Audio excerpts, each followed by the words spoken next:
Hello, we're so glad that you're with us today for the Strengthening Evaluation Contracting Partnerships Initiatives gathering space for strengthening evaluation contracting partnerships. This is a space where evaluators, evaluation firms of all sizes can come together to learn about being truer partnerships, truer partners, and where we can widen our networks. We're lucky to have Sonia Taddy with us from Engage R+D. Sonia and Engage R+D use before and after action reviews to help strengthen their relationships within their evaluation teams and to improve their processes. And so Sonia is going to share that experience with us because those might be tools that are useful to all of us. Sonia, thank you for being with us today. Well, thank you for the invitation. I'm excited to be here. Nice to have you. Okay, so first of all, can you just share for those people who don't know, what are before and after action reviews and how can they be used generally speaking? Yeah, that's a great question. So first, I just want to start by saying, in the context of this work of collaboration and partnership, I think we often talk about those terms, collaboration and partnership, as a value, but putting those values into practice can be easier said than done. So if we don't put values into practice, then they're just aspirations. So the BAR and the AAR, which stands for Before Action Review and After Action Review, can be a really helpful tool to make that more intentional. So these tools are pretty simple, but a powerful practice that I first learned about as part of the emergent learning community. Emergent learning, for those who aren't familiar with it, is a disciplined practice that fosters strategic and continuous learning with tools, with frameworks, and with guiding principles. And it brings structure and a bit more rigor to learning in a lot of important ways. So BARs and AARs are one of many tools in the emergent learning toolkit, in addition to a variety of principles that we can use to marshal better, more strategic and emergent learning. If you're not familiar with emergent learning, I highly recommend checking it out. And we can include a link to that in the chat. But emergent learning, like I said, it is a framework, it is a set of tools. It's also a community, and there's excellent training that you can do through emergent learning, in addition to what I'm going to be sharing today. Great, thank you. So what was the need that Engage R+D perceived, and why did you think that before and after action reviews could help respond to that need? Yeah, excellent question. So what I appreciate about before and after action reviews is how they've helped me and my colleagues at Engage R+D begin to translate our intentions around something, and in this case, authentic partnerships and strong teamwork, into something that we do together at different points in time over the life cycle of a project. And we do that in a more structured and disciplined way. So again, it kind of gives us language, it gives us a tool to be much more intentional on how we are checking in and checking our assumptions. It also has helped us to make our thinking visible, which is actually a principle of emergent learning, where we are really kind of stepping back to be clear with our teams and with our partners about how we're thinking about a particular approach and our assumptions behind them. It can also sometimes help us when we get to points in a partnership or on a team where there might be uncomfortable conversations about what's working or what's hard about the way in which we're advancing our work together. So they've been really helpful in responding to that need. Most of the team at Engage R+D has been trained as emergent learning practitioners. You don't have to be trained to use these tools, which is why we're offering them up today and using them as a way to engage in thinking about how to have stronger, deeper working relationships and partnerships. We collectively as a team and as emergent learning practitioners are striving to apply principles and tools to how we work internally on our project teams, but we also started to do this more with our external partners and subcontractors. So we started a few years ago. We were experimenting with before and after action reviews, and we started by doing them on internal teams.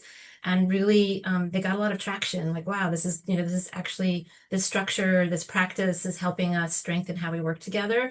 And so we then started to extend that practice to our external partnerships as well as work we do with clients. So you can even use this in a client setting. It's not, just for an internal project teams or partnerships. Thanks for that. I wonder, as you're talking, for those people who are unfamiliar with before and after action reviews, they might not even know what they contain. What are those questions? There are a set of key questions that exist within a before action review and an after action review. And I wonder if you could talk a bit, just tell people what are those questions that are asked, and then talk about how you use before and after action reviews for the purposes you're describing. Yeah. Well, in the broadest terms, the questions are really around what you expect to happen, and then what actually happens, right? So that's kind of like the crux of how the questions are framed. We have adapted the questions. So again, there are questions that are part of like the toolkit, and you can find them on the Emergent Learning website, but we've adapted them.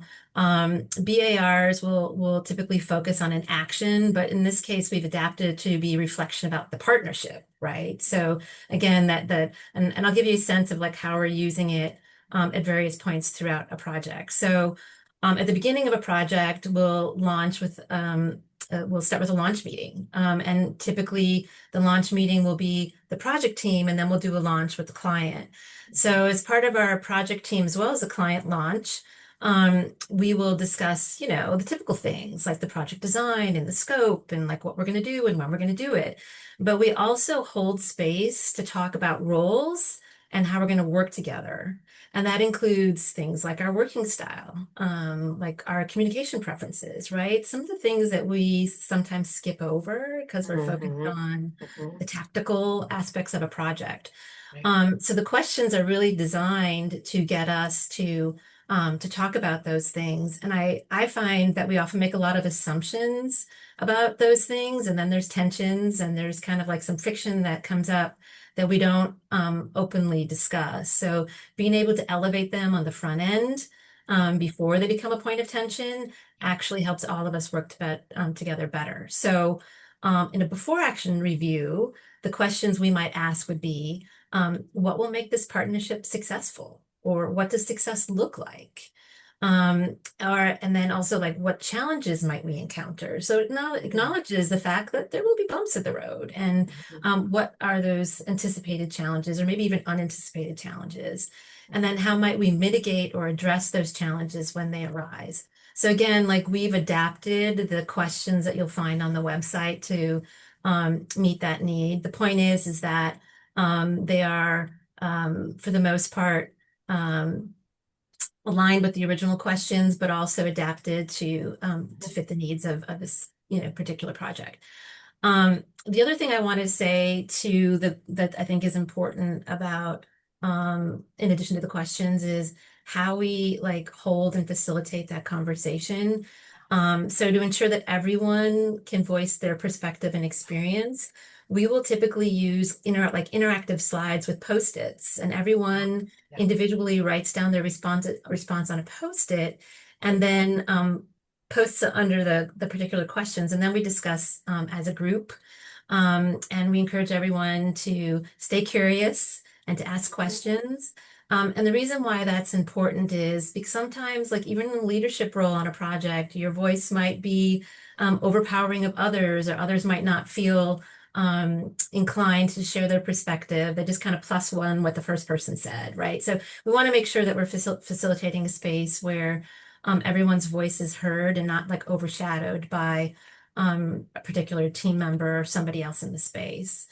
So again, then we'll do that at a midpoint. There's before and after, but we found that having a midpoint is also really important, particularly on a project that has, maybe it's multi-year or maybe it's a longer project, and holding space at some midpoint, and it could be timed based on some other ebb and flow of the project, but it should be intentional.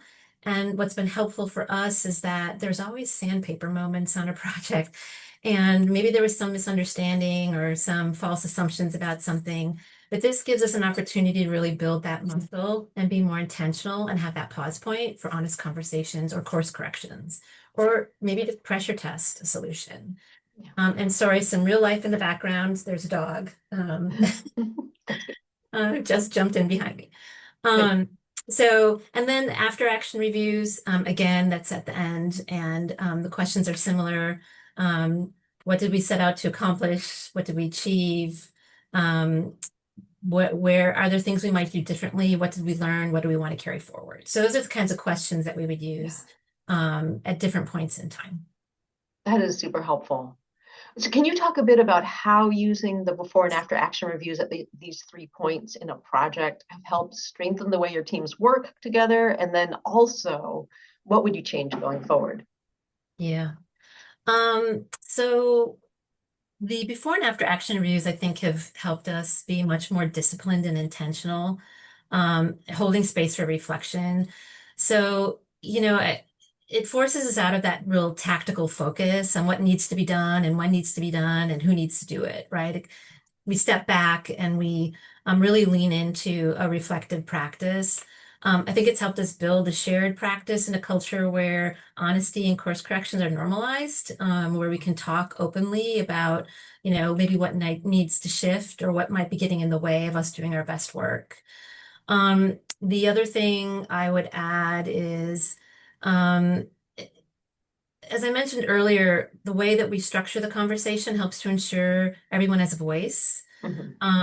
And sometimes it's an analyst or a team member or someone else external to the team who actually facilitates the conversation, right? It doesn't have to be the team lead. And sometimes it's actually better that it's somebody else. Yeah, yeah, yeah. And it's a format of having everyone independently, kind of write things down before you Mhm. actually have that open conversation. So again, make sure everyone's perspectives are, are presented and there's Mhm. space for that. I think the other thing is that it's helped us to ensure an alignment on a team. Mm. And I think that's important. And an important caveat is we don't have to agree on everything. We might have different approaches or perspectives on a team. So it's not so much about agreeing on everything, Mhm. but being aligned and respecting each other's contributions Mhm. in ways that help to move the work forward effectively. So again, just making space for that, for learning, for reflections as a shared responsibility of Yeah, everyone on the team. yeah. I really like that. I really particularly appreciate the use of stickies and the idea of having someone else, not the leader, Yeah. facilitate because there's power is inevitable, Yeah, right? exactly. It's Yeah, real, and you have to find ways to sort of shake that up and shift it. And I'm sure there's others in the space will have other ideas and thoughts about ways to do that as well. that's super helpful. Is it, as you've been practicing this, have you had any lessons learned about like, oh, if we tweak it in this additional way or add this question, et cetera, that it would be even more helpful to our team? Have those ideas emerged over time? Yeah, I mean, I think there's a couple of things that we have found to be particularly helpful. One, I do think that it's okay to like adapt to, fit for purpose, right? The questions and the approach to make sure that it's working and effectively for a team or for a partnership. I think there's a couple of things that we've learned and that we always try to carry forward is one, repetition matters. Like it's not a practice unless you're repeating, right? And over time, it starts just to become kind of a sort of a normal way of doing your work. So, wash, rinse, repeat, Right. repetition. Um, and the other is, again, the point I was making about having somebody neutral in sort of more of a neutral space, like facilitate, or someone other than the team leader. Like sometimes we'll have somebody who's not even on the team, kind of step in and facilitate the conversation to make sure that everyone has that opportunity to express their perspective. And I think the other thing too that I would just say that's been helpful and something to, really carry forward or to be thinking about is um, when you really start to do this well, I think that's when you make space for what sometimes feels like uncomfortable conversations. Again, like those sandpaper Right. moments, right? Where there's tensions that are coming up, and if you don't hold space to talk about them, then they sometimes manifest in ways that aren't helpful on a team or in a partnership, right? So we're always kind of fast and furious and getting things done and the deliverables and the data collection and all Yeah. the things that go into the work. And this like is an intentional way to slow down, to Mhm, hit the pause button, to mhm, talk about the assumptions that we make when we enter into a partnership, our mhm. different styles, our different approaches to the work. And we start to name those things and we acknowledge those things, and that's helped us work through differences when they come up and work more effectively and more respectfully as a team and as a partnership. And that points to something, or you said at the very beginning of the conversation, that's critical is approaching things with curiosity. Yeah, So I can stay curious. imagine, right, that if you, as people post things on the slide, there might be disagreement about this versus that. But if I can be curious, Yeah. um, then yeah, I would imagine that opens up the conversation. Yep. And Yeah, sometimes like these conversations will help us set like what are some norms and values that are going to guide and principles that will guide our work together, right? So there's all kinds of like rich learning and um, collaboration that can come from this. But to your point, stay curious and really engage. yeah.